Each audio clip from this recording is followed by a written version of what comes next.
என்னங்க கல்யாணம் ஆகி 2 வருஷம் ஆகுது, ஒரு குழந்தையே இல்லை.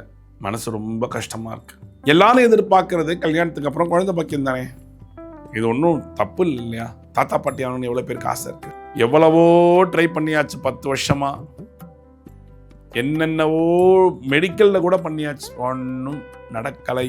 அந்த குழந்தை பாக்கியத்துக்கு என்ன பரிகாரம் பண்ணால் குழந்தை கிடைக்குங்கிறது தான். 51 தாமரைகளை எடுத்து மாலையாக கோர்த்து உங்கள் வீட்டுக்கிட்ட இருக்கிற பெருமாளுக்கு சாத்துங்கோ. புதன்கிழமை 5 வாரம் இதை கண்டினியூவாக நீங்கள் பண்ணீங்கன்னா 5 வாரமும் கண்டினியூவாக செய்யணும். ஹஸ்பண்ட் ஒய்ஃப் 2 பேரும் சேர்ந்து சாத்தினா விசேஷம். நாங்கள் வெளியூரில் இருக்கோம், ஃபாரின்ல இருக்கோம்.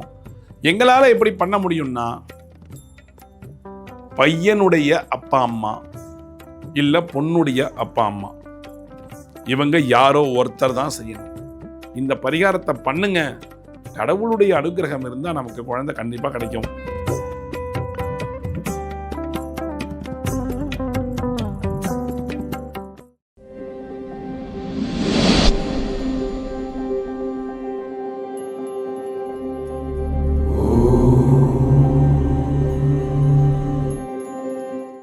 டேக் ஒன் பக்தி நேயர்களுக்கு அடியன் கோவிந்த பட்டரின் கொடானு கோடி நமஸ்காரம். பரிகாரம் பண்ணீங்களா? கல்யாணம் ஆயிடுச்சா? சூப்பருங்க, வெரி குட்ங்க. என்னங்க கல்யாணம் ஆகி 2 வருஷம் ஆகுது, ஒரு குழந்தையே இல்லை. மனசு ரொம்ப கஷ்டமாக இருக்குது. அப்பா அம்மாவோட வேதனை அவங்கள கேட்டால், அம்மா கஷ்டம் இருக்குது, இருந்தாலும் நாங்கள் டெய்லி ஓடுற வாழ்க்கையில் இது தெரியல, இருந்தாலும் ஒரு குழந்தை இருந்தால் நல்லா இருக்குமே அப்படிங்கிற ஒரு ஃபீலிங்கும் இருக்குது. அந்த குழந்தை பாக்கியத்துக்கு என்ன பரிகாரம் பண்ணால் குழந்தை கிடைக்குங்கிறது தான். 2 வருஷம், 3 வருஷம், 4 வருஷம், 5 வருஷம், யார் வேணாலும் பண்ணலாம் இந்த பரிகாரம். எல்லாரும் எதிர்பார்க்கறது கல்யாணத்துக்கு அப்புறம் குழந்தை பாக்கியம் தானே. இது ஒன்றும் தப்பு இல்லை இல்லையா? தாத்தா பாட்டி ஆகணும்னு எவ்வளோ பேருக்கு ஆசை இருக்குது. அப்போ சிம்பிள் பரிகாரம் சொல்கிறேன். 5 வாரம் புதன்கிழமை தாமரை மாலை 51 தாமரை மாலை 51 தாமரைகளை எடுத்து மாலையாக கோர்த்து உங்கள் வீட்டுக்கிட்ட இருக்கிற பெருமாளுக்கு சாத்துங்கோ. 21 தாமரை எடுத்துக்கோங்க, ஊசியால் கோற்று கருடனுக்கு சாத்துங்க. ஒரே நேரம் 2த்தையும் சாத்தணும். எப்போ? புதன்கிழமை அன்னைக்கு சாயங்காலம் 6:30 7:30 6:30 இந்த மாலையை சாத்தலாம். இல்லை என்னால் புதன்கிழமை சாயங்காலம் போக முடியாது, நான் காலையில் சாத்தணும்னா காத்தால 6:00 7:30 புதன்கிழமை 5 வாரம் இதை கண்டினியூவாக நீங்கள் பண்ணீங்கன்னா 5 வாரமும் கண்டினியூவாக செய்யணும். ஹஸ்பண்ட் ஒய்ஃப் 2 பேரும் சேர்ந்து சாத்தினா விசேஷம். கணவன் மனைவி 2 பேருமே வந்து இந்த மாலையை அவர்கள் கைகளால் கொடுத்து சாத்தி ஒரு அர்ச்சனை பண்ணால் குழந்தை பாக்கியம் கிடைக்குங்கிறது உண்மை. சரி, இப்போ இல்லை, நான் வெளியூரில் இருக்கேன், நாங்கள் வெளியூரில் இருக்கோம், ஃபாரின்ல இருக்கோம், எங்களால் எப்படி பண்ண முடியும்னா, பையனுடைய அப்பா அம்மா இல்லை பொண்ணுடைய அப்பா அம்மா, இவங்க யாரோ ஒருத்தர் தான் செய்யணும்.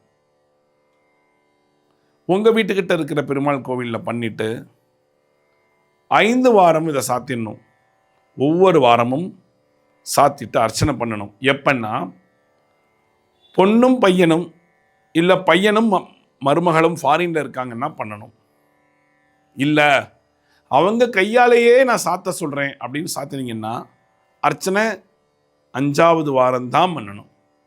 சரி, இந்த மாதிரி பண்ணால் குழந்தை பாக்கியம் கிடைக்குமா? கண்டிப்பாக கிடைக்கும். ஏன்னா தாமரை மாலைக்கு ஒரு அதீத சக்தி இருக்குது. அந்த சக்தி டெஃபினட்டாக கிடைக்கும்.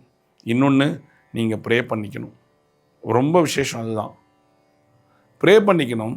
தாமரை மாலையை உங்கள் கையால் சாத்த சொல்லிவிட்டு சாத்திர வரைக்கும் இருந்து பார்த்துட்டு துஜஸ்தம்பம்னு சொல்லக்கூடிய கொடிமரத்தை 7 பிரதட்சணம் 2 பேரும் சேர்ந்து பண்ணணும். ஹஸ்பண்ட் ஒய்ஃப் 2 பேரும் சேர்ந்து பண்ணணும். இல்லை அம்மா அப்பா தான் சாத்தியிருக்காங்க அப்படின்னா அம்மா அப்பா 9 முறை அந்த கொடிக்கம்பத்தை சுற்றும் பொழுது உங்களுடைய மருமகனுக்கோ மகளுக்கோ குழந்தை பாக்கியம் சீக்கிரம் அருளி செய், சீக்கிரமாக ஏற்படுத்தி கொடு அப்படின்னு ஒரு பிரார்த்தனையை பண்ணி கொடிமரத்து என்கிற துஜஸ்தம்பத்தை 9 சுற்று சுற்றணும். ஹஸ்பண்ட் ஒய்ஃபு இருந்து சாத்தினாங்கன்னா 7 சுற்று, பொண்ணுடைய அம்மாவோ அப்பாவோ இல்லை பையனுடைய அம்மா அப்பாவோ சாத்தினா 9 சுற்று பிரார்த்தனை. 2 பேருமே பிரார்த்தனையை போடணும். என்ன பிரார்த்தனை? எனக்கு சீக்கிரமாக குழந்தை பாக்கியத்தை ஏற்படுத்தி கொடு பெருமாளே அப்படின்னு ஒரு பாக்கியத்தை வேண்டிண்டு நீங்கள் அந்த கொடிமரத்தை 9 சுற்று சுற்றும் பொழுதே வேண்டின்றே இருக்கணும். செல்ஃபோன் பேசக்கூடாது, வேறு எது தாட்ஸ் வச்சுக்கக்கூடாது. ஒன்லி பிரார்த்தனை தான். இந்த மாதிரி நீங்கள் ஒரு 5 வாரம் பண்ணி பாருங்கள், உங்களுக்கு எப்பேற்பட்ட ஒரு குழந்தை பாக்கியம் கிடைக்குதுங்கிறது நிதர்சனமான உண்மை. ஆனால் மனசார செய்யணும், மனசார செய்யணும், அவ்வளோதான். நான் சொன்னேன் என்பதற்காக நீங்கள் செய்யக்கூடாது. நம்பிக்கையின் அடிப்படையில் செய்யணும். நம்பிக்கை இல்லைன்னா செய்யாதீங்க, வேண்டாம். நம்புங்க. நாராயணன் நம்பினவனை கைவிட மாட்டான் என்பதுதான் ஒரு ஐதீகம். அப்ப இந்த பரிகாரத்தை நீங்க செஞ்சு முடிக்கிறதுக்குள்ளேயே உங்களுக்கு குழந்தை பாக்கியம் கிடைச்சிடும். அப்பதான் நீங்க உங்களுடைய பிரார்த்தனையை கரெக்டான விதத்தில் கொண்டு போயிருக்கீங்கங்கிற அர்த்தம். எதுவுமே டெடிகேஷன் வேணும் இல்லையா? டெடிகேஷன் இல்லாமல் எதையுமே செய்ய முடியாது, எதையுமே செய்ய முடியாது. செஞ்சால் மனசு ஒப்பாது, அப்படித்தானே? உங்களுடைய மனசொத்து ஒரு காரியத்தை செய்து பாருங்கள், அது எப்பேற்பட்ட ஒரு சூழ்நிலையும் உங்களுக்கு கொண்டு வந்து சேர்க்குங்கிறது நிதர்சனமான உண்மை. உங்களுடைய மனசுலேயே விரக்தி இருக்குது. போடா, எத்தனையோ பண்ணிட்டேன், யார் யாரோ சொன்னாங்க, எல்லாத்தையும் செஞ்சேன், ஒன்று கூட கிடைக்கலன்னா கிடைக்காது. சரி பண்ணிட்டேனா, ஃபைனலாக இந்த பரிகாரத்தை பண்ணுறேன், இந்த பரிகாரம் மூலியமாக எனக்கு கடவுள் குழந்தை பாக்கியத்தை கொடுப்பார், ஆணித்தரமாக நினைத்து செய்யுங்கள். ஆணித்தரமாக நினைக்கணும். வந்துடுமா அப்படின்னா வராது. சில பேர் சொல்லலாம், இது என்னங்க மூட நம்பிக்கையாக இருக்குது. மூட நம்பிக்கை இல்லை. அந்த தாமரை மாலை சாத்தும் பொழுதே கடவுள், அதாவது குழந்தை பாக்கியம் என்பது கடவுள் அருளி செய்ய வேண்டும், அவ்வளவுதானே. அவன் விதித்தால் தான் நடக்கும், உண்மைதானே? அவனுடைய அனுகிரகம் நமக்கு தேவை. கடவுளுடைய அனுகிரகம் இல்லைன்னா எங்கெங்க குழந்தை பாக்கியம் கிடைக்கும்? கிடைக்காதுங்க. அப்ப இந்த குழந்தை பாக்கியத்துக்கு இந்த பரிகாரத்தை செய்யும் பொழுதே உங்களுடைய மனசெல்லாம் குழந்தை வேணும், குழந்தை வேணும், குழந்தை வேணும் நினைச்சுட்டே இருக்கும், கிடைக்கும். ஏன்னா ஒரு விஷயங்கள் நம்ம சொல்ல சொல்ல சொல்ல நமக்கு நடக்குங்கிறது உண்மை. அப்ப இந்த குழந்தை பாக்கியம் வேணும்னு யாரெல்லாம் நினைக்கிறீர்களோ அவர்களெல்லாம் இந்த தாமரை மாலை பரிகாரத்தை செய்யுங்கள், நிச்சயமாக குழந்தை பிறக்கும். No doubt about it. அடுத்த கேள்வி ஒன்று கேட்டீங்க, எவ்வளவோ ட்ரை பண்ணியாச்சு 10 வருஷமா, என்னென்னவோ மெடிக்கலில் கூட பண்ணியாச்சு, ஒன்றும் நடக்கலை. ஆனால் கடவுள் உனக்கு 10 வருஷம் கழித்து தான் குழந்தைன்னு ஒரு பாக்கியத்தை வச்சிருக்காருன்னா அப்போ தான் குழந்தை பிறக்கும். அதுக்கு தான் 10 வருஷம் ஆனாலும் என்ன, இந்த பரிகாரத்தை பண்ணுங்க, கடவுளுடைய அனுகிரகம் இருந்தால் நமக்கு குழந்தை கண்டிப்பாக கிடைக்கும்.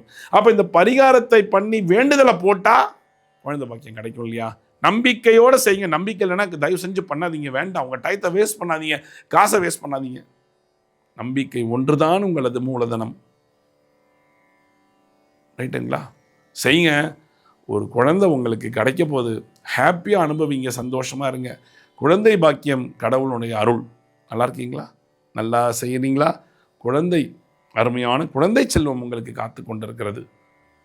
மீண்டும் ஒரு சாஸ்திர சம்பிரதாயத்தில் நான் உங்களை சந்திக்கிறேன். டேக் ஒன் பக்தி நேரிலக்கடியின் கோவிந்த பட்டரின் கோடானு கோடு நன்றிகள்.